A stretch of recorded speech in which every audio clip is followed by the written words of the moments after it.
ministro Alexandre de Moraes, do Supremo Tribunal Federal, manteve a prisão de Natan Tel Perusso, réu do 8 de janeiro, apontado como mentalmente incapaz num laudo psicológico.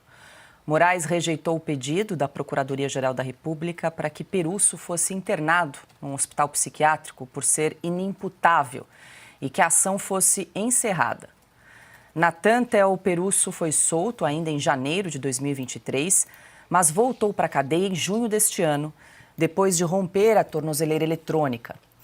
No laudo, o psiquiatra responsável pela perícia que diagnosticou o jovem de 23 anos escreveu, abre aspas, era inteiramente incapaz de entender o caráter ilícito dos fatos a ele imputados e inteiramente incapaz de se determinar de acordo com esse entendimento. Fecha aspas.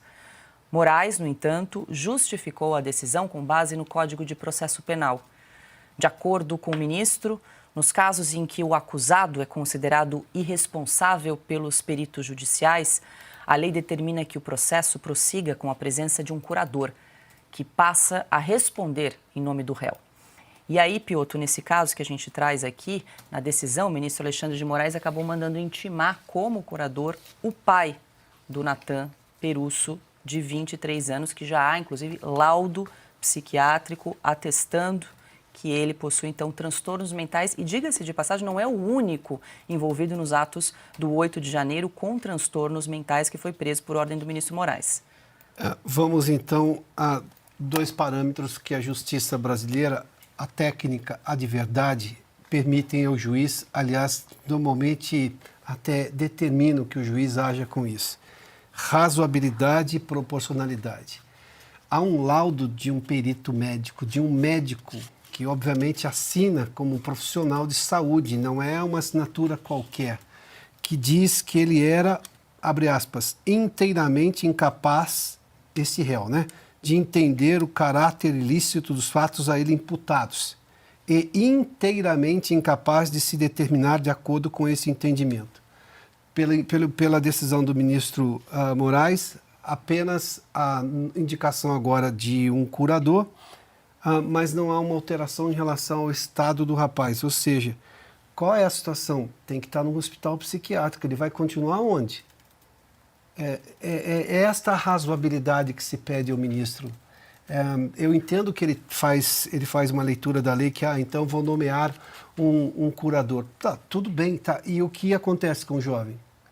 Com esse rapaz, tem 23 anos, nestas condições psiquiátricas, o ministro manteve a prisão, ele está preso com outras pessoas, sem ter condições de conviver com essas pessoas.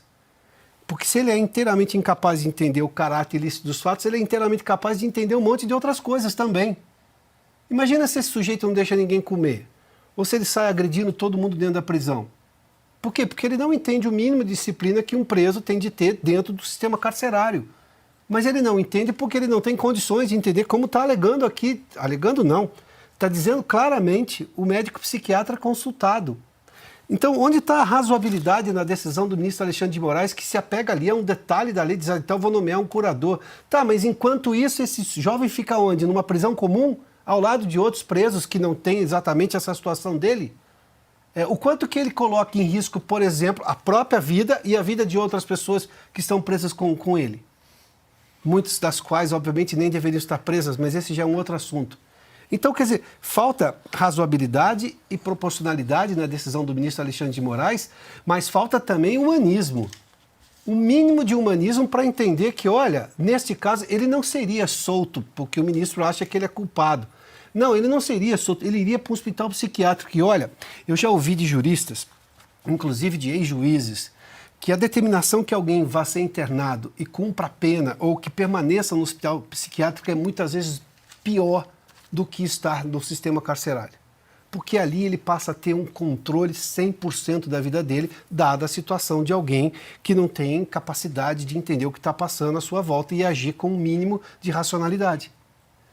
Mas o ministro vai lá e mantém o réu preso e agora, tecnicamente eu vou nomear um curador e todos os problemas se resolveram. Resolveram-se quais problemas e para quem? Esse é o ponto. Falta humanismo, mas antes de faltar humanismo, eu não preciso que chegue ao ponto do humanismo. porque talvez fosse exigir demais. Eu estou dizendo só da questão da razoabilidade e proporcionalidade na aplicação da lei. Há seguramente vários outros casos, Paula, no Brasil inteiro, em que um juiz de primeira instância falou, bom, neste caso, vamos mandar para um hospital psiquiátrico, e bom, e depois a gente pode ver aqui outros aspectos processuais para se dar andamento, se extingue-se completamente, ele vai resolver, obviamente, as questões mentais num lugar onde, obviamente, é destinado essa questão. Agora, falta tudo, falta razoabilidade, proporcionalidade e entendimento da situação, que aí sim eu recorreria a um mínimo de humanismo. Nada disso.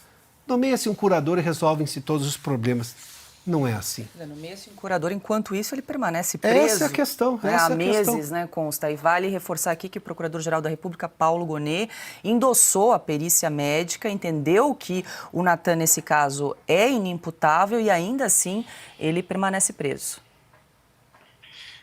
Que o ministro Alexandre de Moraes é desprovido de empatia pelo próximo, todo mundo já percebeu. Que ele também não liga para nada mais da estrutura do Poder Judiciário, só para o que ele tem vontade de fazer, também está claro.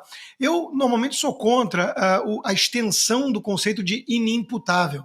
Né? Todos os povos indígenas são inimputáveis, você cria uma segunda categoria meio esquisita e, às vezes, gera até oportunismo. Mas, nesse caso, é inimputável, tá claro. E outra coisa que eu também não gosto é do movimento antimanicomial, iniciado lá pelo Foucault, que talvez precisasse de um tratamento ele mesmo. Né? Eu não acho legal a glamorização da loucura. Eu já lidei com gente em surto, com esquizofrênico, com bipolar, em nível muito elevado de surto, e são pessoas que não estão com as suas faculdades mentais funcionando e que são muito perigosas. Muito perigosas. Então eu não recomendo que você trate com normalidade pessoas que não são normais, e pessoas que não são normais existem, tá? Não é uma brincadeira ou um preconceito de gente de direita, né? A loucura não é divertida.